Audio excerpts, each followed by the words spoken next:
प्यारे देशवासियों, नमस्कार।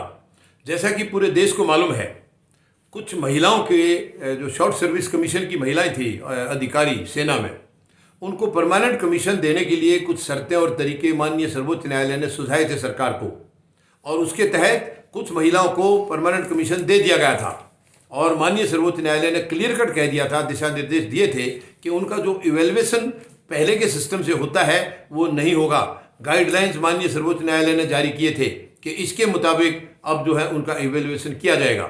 इसके बावजूद देखिए सरकार कितनी तानाशाह है। इसके बावजूद यानी माननीय सर्वोच्च न्यायालय के आदेश का भी उल्लंघन करके सरकार ने 15 अधिकारियों को, 15 महिला अधिकारी जो सैन्य अधिकारी थी, उनको डिस्चार्ज कर दिया है। और उन्होंने माननीय सर्वोच्च न्यायालय में अपनी एप्लीकेशन लगाई है, और उसके ऊपर माननीय सर्वोच्च न्यायालय ने आदेश दिया है अभी फिर सरकार को कि दोबारा से हमें बताइए कौन से सिस्टम से इवेल्युएशन किया है उनका। अगर वो पुराना, देखिए पुराना जो पहले सिस्टम होता था, जो पहला मैकेनिज्म था, वो ऑब्सलीट हो चुका था, अबंडन कर दिया था उसको, खुद आर्मी ने, सेना ने उसको खारिज कर दिया था। और नए सिस्टम से माननीय सर्वोच्च न्यायालय के आदेश के मुताबिक नए सिस्टम से उनकी इवेल्युएशन होना था, मगर उसके तहत ना करके पुराने सिस्टम से। देखिए कितनी घिनौनी बात है, जो सिस्टम जब एक खत्म कर दिया गया है उस सिस्टम से क्यों कर रही है सरकार, क्यों ऐसा हो रहा है। तो अब ये मुझे पूरा भरोसा है कि माननीय सर्वोच्च न्यायालय इसके अंदर जो अपनी जो आदेश जारी करेंगे तो इन महिलाओं को परमानेंट कमीशन जरूर मिलेगा, ये इनका हक है।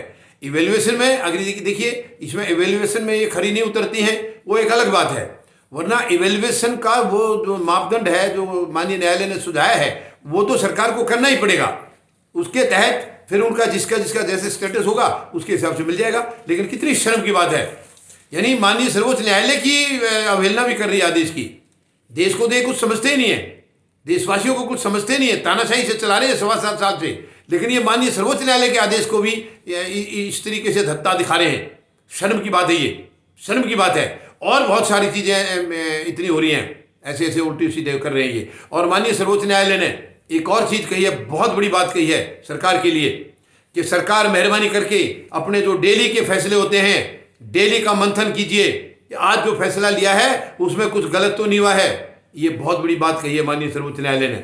इससे आप अंदाजा लगा सकते हैं कि सरकार, क्या ये कंपिटेंट सरकार है, क्या ये सच्ची और ईमानदार सरकार है, क्या ये जवाबदेह सरकार है। कोई जवाबदेह सरकार होगी तो माननीय सर्वोच्च न्यायालय कभी भी उनको दखल नहीं देते हैं, कभी डिस्टर्ब नहीं करते हैं। लेकिन माननीय सर्वोच्च न्यायालय को भी पता है इस सरकार की मानसिकता, इस सरकार की मानसिकता और गैर जिम्मेदारी के बारे में माननीय सर्वोच्च न्यायालय को मालूम है। इसलिए वो कह रहे हैं कि आप लोग डेली जो अपने फैसले ले रहे हैं, जो भी कोई निर्णय ले रहे हैं, कोई भी कोई नई चीज लागू हो रही है, उसका एक बार शाम को डेली मंथन कीजिए, दोबारा से उसको रिव्यू कीजिए कि क्या उसमें कोई आज ऐसा फैसला तो नहीं हो गया जो देशवासियों के खिलाफ हो, देश के खिलाफ हो। ये बहुत बड़ी बात कही है माननीय सर्वोच्च न्यायालय ने। यानी कि ये सरकार देश के हित में नहीं है, ये देश की हितैषी सरकार नहीं है, ये देश की बर्बादी कर रही है, देश को एकदम तोड़ रही है, एकदम कंडम कर रही है, कमजोर कर रही है, बांट रही है आपस में। शर्म की बात है ये। और माननीय सर्वोच्च न्यायालय की ये टिप्पणी बहुत कुछ कह रही है, बहुत कुछ कह रही है। उम्मीद है ये सरकार जागेगी, जागेगी, ये सरकार अपने अंदर झांकेगी और अपनी जो की हुई जो हरकतें हैं उनका एक बार मंथन करेगी कि ये देश के खिलाफ हैं ऐसी बातें। उम्मीद है मुझे सर्वोच्च न्यायालय के इस फैसले को ये जरूर सुन के अपने अंदर झांकेंगे। धन्यवाद। जय जवान, जय किसान, जय हिंद।